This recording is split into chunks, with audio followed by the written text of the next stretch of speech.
मचाने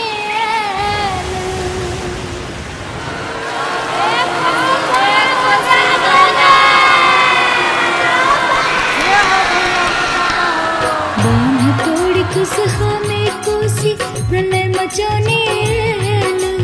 जान माल घर धन जन डुबले जान माल घर धन जन डुबले की करबै हो भार किछ न पुराए जान बचाबा भार मरन लगैए आँखिक सोझा ठाड़ हो जान बचाबा भार मरन लगैए आँखिक सोझा ठाड़ हो।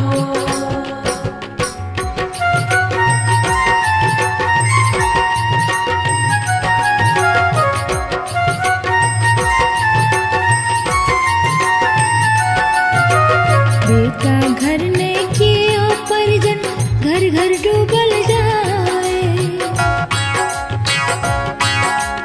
बेटा घर ने कियो परिजन घर घर डूबल जाए चरगो बच्चा इस घर कनिया चरगो बच्चा इस घर कनिया देख हक भासल जान किछ ने पुराए जान बचाबा भार मरन लगैए आँखिक सोझा ठाड़ हो जान बचाबा भार मरन लगैए आँखिक सोझा ठाड़ हो।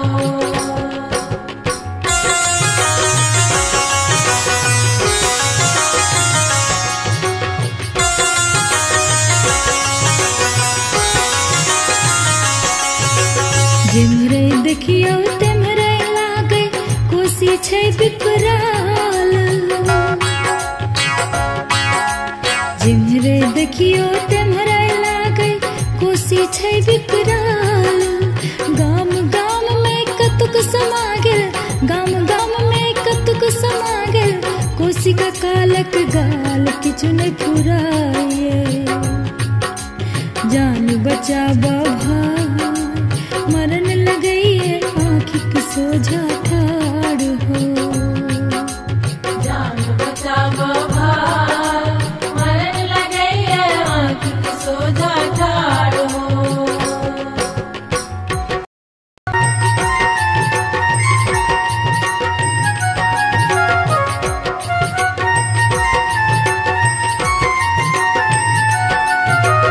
दस दिन सान बिना पानी बिना हो भाई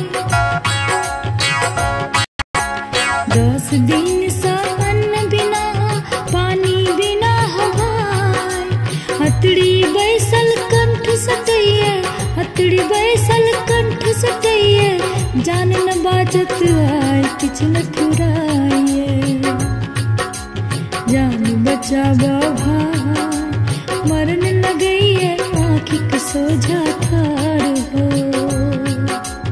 जान बचाबा भार मरन लगैए आँखिक सोझा ठाड़ हो।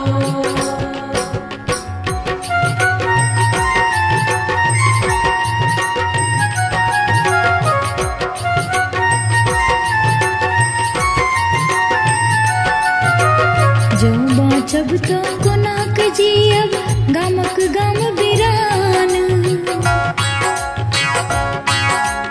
जो बाँचब तो कोनाक जियब गामक गाम बिरान